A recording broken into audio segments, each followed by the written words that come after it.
Listen closely. In the quiet corners of history, there are stories that defy logic. Destinies that seem to have been written by a hand that believed in miracles. This is one such tale. It begins not in a boardroom or a bustling city, but in a profound, aching silence. Here, the silence of an empty stomach, the silence of a future with no promise. Imagine a boy of 12, named Elias Thorne. It is the winter of 1882. And the wind that sweeps down from the Scottish Highlands carries a bite that feels personal. It finds its way through the cracks of a dilapidated stone cottage on the outskirts of a nameless village. A place so small it was more an idea than a location on any map. Inside, young Elias huddles with his mother and two younger sisters. His father, a miner, had vanished into the earth 6 months prior, the victim of a collapse in a tin mine that the owners deemed an act of God, thus absolving them of any responsibility or compensation. This is not just a story about becoming rich. This is the chronicle of an impossible journey. It is a map drawn on a canvas of despair, leading to a destination no one could have foreseen. How does a boy with nothing and no money, no name, no education claw his way from the very bottom of the world to its pinnacle? The answer lies not in a single stroke of luck, but in a series of hidden choices, forgotten acts of courage, and a mystery that would shadow him for decades. This is the story of the man who built an empire from a single, stolen book. Chapter 1. The weight of a single coin. Elias Thorne's world was defined by absence. The absence of warmth, of food, of his father's laughter. But most of all, the absence of hope. Will it be enough, Eli? His younger sister, Flora, whispered, her large eyes luminous in the peat fire gloom. She was looking at the single, worn copper penny Elias held in his palm. It was all they had left after his mother had traded her wedding band for a sack of oats and a promise of more work that never materialized. Elias closed his fist around the coin. It was cold, yet it seemed to burn his skin. It will have to be, he said, his voice already sounding older than his years. I'll make it be. The next morning, he walked 10 miles to the nearest town with a proper market, Dunbar. The journey was a lesson in hardship.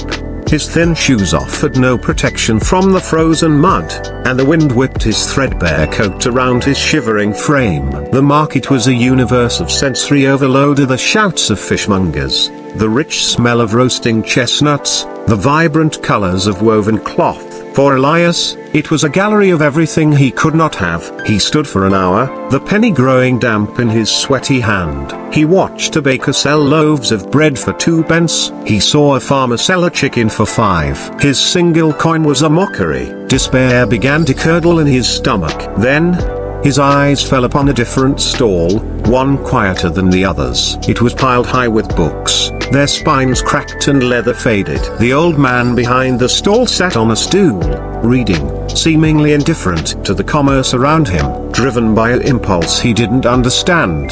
Elias approached. Sir? The old man looked up over his spectacles. His eyes were a startling, clear blue, like chips of glacier ice. Lad, looking for a romance? A book of sermons, perhaps? He asked, a faint smile on his lips. Elias opened his hand, revealing the penny. What will this buy? The old man's smile faded, replaced by a look of profound sadness. He glanced at the coin, then at Elias's worn-out clothes and hungry eyes. He sighed. Not much, son. Not much at all. He rummaged through a box at his feet and pulled out a slim, terribly damaged volume. The cover was mostly torn away, and the pages were dog-eared and stained. This is all. It's missing its beginning and its end. A ruined thing. But it's a penny. Elias took the book. The title page was gone. He flipped through the brittle pages. It was filled with diagrams of gears, levers, and pulleys, alongside dense, incomprehensible text about force, mass, and efficiency. It was a treatise on mechanics and engineering. It's broken, Elias said, his heart sinking. Like most things of value, the old man replied cryptically. Sometimes the broken things teach us the most. They show us how to fix. That night, by the faint light of the peat fire. Elias Thorne did not despair over his failed errand. He stared at the strange diagrams. He couldn't read most of the words, but the pictures fascinated him. They were puzzles. They were pictures of how things worked. In a world where nothing seemed to work in his favor, this book felt like a secret key. He decided, then and there, that he would learn to read it. This was the first hidden turning point. A moment of intellectual curiosity sparked in the direst poverty. He didn't choose food, he chose knowledge. And that choice would change everything. Chapter 2. The Apprentice and the Ghost in the Machine. Elias's mother, seeing his determination, managed to secure him an apprenticeship with the village blacksmith, a gruff but fair man named Hamish Bolton. The work was brutal, 12-hour days of pumping bellows, hauling coal, and swinging a heavy hammer. His body ached constantly, but for the first time, he was fed a solid meal each day, and he earned a few shillings a week to help his family. Hamish's forge was not just a place for shoeing horses and mending plows. It was the mechanical heart of the village. Farmers brought in broken pieces of their primitive reaping machines. Complex clockwork from the church tower was brought for repair, and once, even a gentleman's steam-powered automobile was hauled in with a thrown piston. Elias was a quick study with his hands, but his mind was where the true magic happened. He would bring his tattered book to the forge, and during his scant breaks, he would pester Hamish and the older journeyman with questions. "Mr. Bolton," he'd say, pointing to a diagram of a flywheel, "this says that if we shape the wheel like this, with the weight here, it stores the energy better. Could we make the bellows work like this? It would take less effort to pump." Hamish would grunt, wiping soot from his brow. "Aye, lad, and it would take me a week to forge that contraption. A simple arm works just fine." But Elias was persistent. He started making small, unnoticed improvements. He realigned a gear mechanism on a seed drill, making it turn more smoothly. He suggested a slight alteration to the angle of a plowshare Hamish was forging, making it cut through the stubborn Scottish earth with less resistance. The farmers began to notice. "Hamish," one remarked, "that last repair you did on my drill is better than when it was new. Whatever you did, keep doing it." Hamish knew it wasn't his doing. He started watching Elias, this quiet, intense boy who saw the world as a series of interlocking parts. One evening, after the others had left, Hamish found Elias staring at the forge's water wheel, which powered the grinding stone. "It's inefficient," Elias said, not realizing Hamish was there. "The paddles are flat. If they were curved, they'd catch the water better." Hamish walked up beside him. "Where do you get these ideas, lad?" Elias showed him the book. "From this. I'm teaching myself to read it. It talks about a broken bar principles." Hamish, who could barely read himself, was a practical man. He saw value not in theory, but in results. "Principles are well and good," he said, "but metal is real." "Show me." That weekend, with Hamish's grudging permission, Elias spent his only day off reshaping the wooden paddles of the water wheel. It was back-breaking work. The other apprentices mocked him. Elias the scholar, they jeered, wasting his time on fairy stories from a book. But on Monday, when the water flow was restored, the wheel turned with a new, powerful vigor.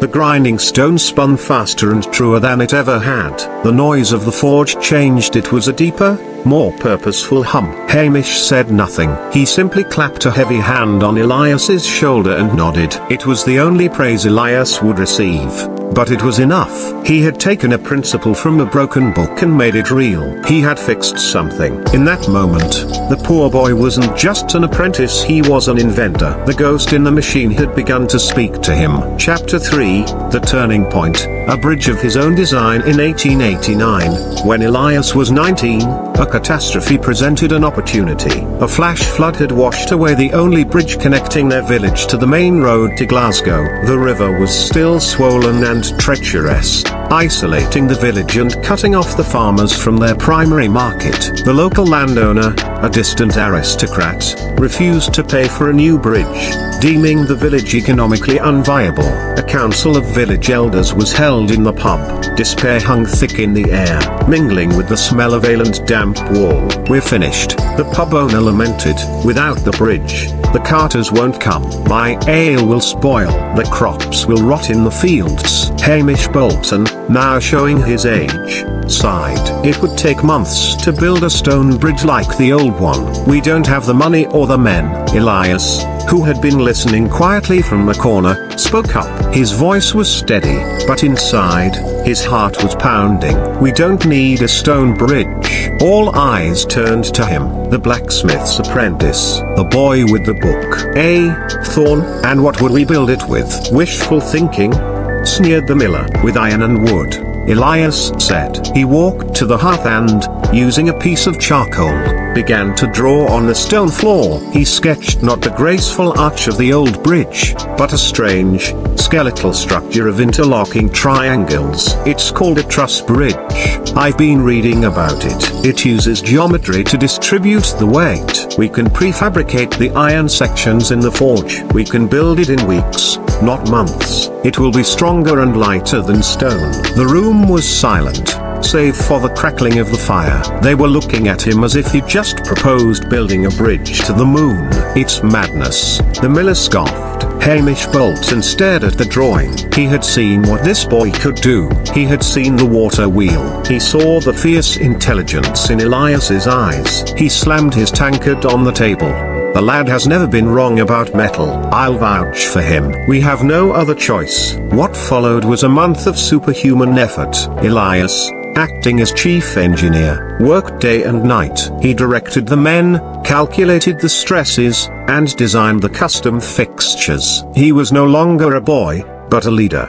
His commands given with a quiet authority that brooked no argument. The entire village pitched in, their hope slowly kindled by the sight of the strange, elegant iron framework rising over the raging river. The day of the final placement arrived. The main central truss, a massive structure of bolted iron, had to be hoisted into place. Elias himself was on the riverbank, directing the teams of men and horses with a system of ropes and pulleys he had designed. The truss swung precariously over the water. The ropes groaned. One wrong move, and it would all be lost, plunging into the river and taking their last hope with it. "Steady," Elias yelled, his voice cutting through the wind. "Team on the left, heave." Now, with a final, shuddering groan, the truss settled into its stone abutments. A perfect fit. The bridge stood. It was a stark, industrial thing, a web of iron against the green Scottish hills. But to the villagers,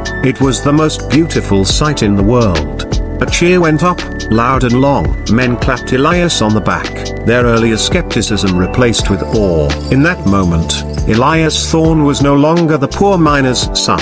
He was the boy who built the bridge. News of the feat spread. A reporter from a Glasgow newspaper came and wrote a short piece about the iron miracle in a remote village. The article was read by a man named Alistair Finch, the owner of a small shipbuilding company in Glasgow, who was struggling with his own engineering problems. Finch sought out the young man. He found Elias, covered in soot, at Hamish's forge. "That bridge," Finch said, getting straight to the point. "It's unorthodox, but it stands. I need a mind like yours. I need someone who can see new ways of doing things. Come to Glasgow. Work for me. The age of iron and steam is here, and you, young man, are wasting it in a village blacksmith shop." This was the dramatic turning point. Elias, with his mother's tearful blessing and a promise to send money home, left his village. He took nothing with him but the clothes on his back and his tattered, priceless book. He was stepping onto a larger stage, but the greatest mystery of his life was waiting for him in the smoky, bustling heart of Glasgow. Chapter 4. The Glasgow Crucible and the Riddle of the Orion. Glasgow in 1890 was a city of empire and industry. The air was thick with coal smoke, and the River Clyde was a forest of ship masts and steamer funnels. It was a city of brutal contrasts. immense wealth built on the backs of profound poverty. Elias felt a familiar pang, seeing the urchins on the streets. But now he was on the other side, an employee of Finch Sun Shipbuilding. Alistair Finch was a pragmatist. He didn't hire Elias for his education, but for his raw, unconventional talent. He put him to work in the drafting office, where Elias's ideas immediately clashed with the old guard. The senior engineers, men with formal degrees and traditional training, resented this country savant with his radical ideas from a mysterious book. The hull design is too flat, one engineer, Mr. Abernathy, argued. It will make the ship unstable in heavy seas, but it will allow for a larger cargo hold and a shallower draft. Elias countered, pointing to his drawings. It opens up trade to smaller ports upriver. The stability can be managed with a modified bilge keel, like so. He sketched a quick addition. The room scoffed, but Alistair Finch was listening. He was losing business to more innovative yards. Build a scale model, he ordered. Test it. The model was tested in a water tank, simulating storm conditions. It performed flawlessly. Elias's design, born from the principles in his book, was superior. Abernathy and the others were furious, but Finch was impressed. He gave Elias more responsibility. Elias's breakthrough came with the Orion, a medium-sized cargo steamer. The ship was plagued with engine troubles. Its pistons seized, its boiler was inefficient, and it burned through coal at an alarming rate. The company was facing massive losses. The engineers were baffled. Elias spent nights on the ship, his book open beside him, crawling through the engine room. He noticed things others had missed. The alignment of the drive shaft was a fraction of an inch off. The steam valves were the wrong shape, causing back pressure. His book had a chapter on thermal efficiency that, while he didn't fully understand the mathematics, gave him conceptual ideas. He proposed a complete overhaul. It was a massive financial risk. It will cost a fortune, Thorne. Finch exclaimed, his face pale. If you're wrong, it will sink the company. I'm not wrong, Elias said, with a calmness he didn't feel. The principles are sound. The book a broken bar. Damn the book, Finch shouted. This is real money. But faced with certain ruin, he gave the go-ahead. For 2 months, the Orion was torn apart and rebuilt to Elias's specifications. The day of the sea trials was tense. Finch, Abernathy, and the entire board stood on the dock as the Orion's new engines fired up. Instead of the usual cacophony of clanks and hisses, the engine settled into a deep, rhythmic, powerful thrum. The ship moved out into the Clyde with a speed and grace it had never possessed before. The chief engineer emerged from below decks, his face smudged with oil but beaming. It's a miracle, he said. Coal consumption is down by 30%. Power is up by 20%. She's a new ship. Alistair Finch looked at Elias, a look of sheer disbelief on his face. In that moment, Elias Thorne secured his future. He was given a partnership in the company. But the mystery of the book deepened. Where had it come from? Who was the genius? Who wrote it? It was decades ahead of its time. He had built his career on the shoulders of a ghost. Chapter 5. The mystery of the tattered book. As Elias's wealth and influence grew, he eventually bought out Finch and renamed the company Thorne Shipbuilding. He never lost his obsession with the book. He had it rebound in fine leather, but the missing pages at the beginning and end were a permanent void. He hired scholars and historians to try and identify it. They were baffled. The concepts, the notation, the diagrams, they were an anomaly. It was as if the book had fallen out of time. One scholar, a Dr. Alwyn, told him, Mr. Thorne, this is no ordinary engineering text. The understanding of material science, of thermodynamics, a broken bar, it's revolutionary. I would speculate it is the work of some lone, unheralded genius, perhaps a recluse like Henry Cavendish, but without the title page or the author's name, we may never know. The mystery gnawed at Elias. His entire empire, the shipyards, his later ventures into railways and heavy manufacturing was built on foundations laid by this unknown author. He was a billionaire, one of the richest men in Europe, a peer of the realm, yet he felt like an imposter. He owed his life to a stranger. In 1921, now a man in his 50s, Elias decided to use his vast resources to solve the mystery. He launched a private investigation, sending agents across Europe to trace the book's provenance. The trail was cold, decades old. They tracked the bookstall owner,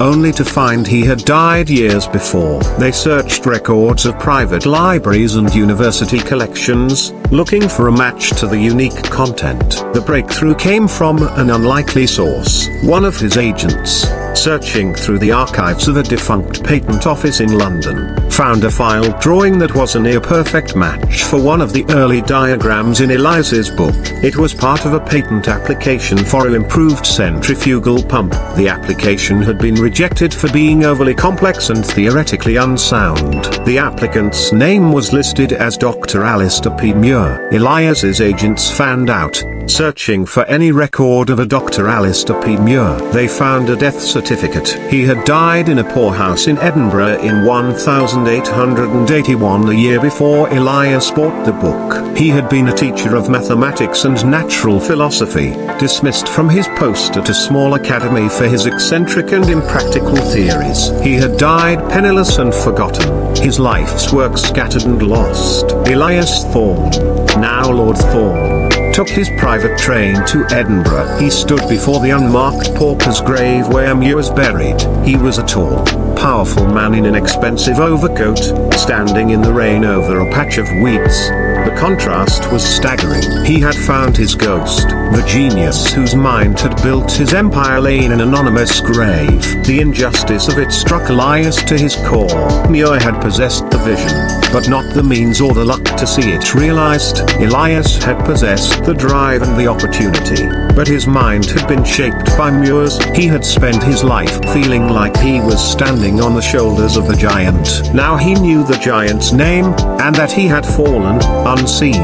Chapter 6. The conclusion, a legacy of minds, not monuments. This revelation did not cripple Elias, it completed him. It resolved the central mystery of his life and gave him a new purpose. He understood now that his journey was not just about his own rise, but about the tragic gap between genius and recognition. He had been the bridge, just like the one he built over the river in his youth, connecting a lost idea to a waiting world. He returned to London and established the Muir-Thorne Foundation, endowing it with a staggering portion of his wealth. Its mission was simple: to seek out and support the impractical thinkers, the eccentric inventors, the dismissed visionaries. It was not a charity for the poor, but an investment fund for unrecognized genius. He built libraries, not with his name, but with Muir's. He funded schools of engineering and offered grants to those whose ideas were too radical for traditional institutions. When he was an old man,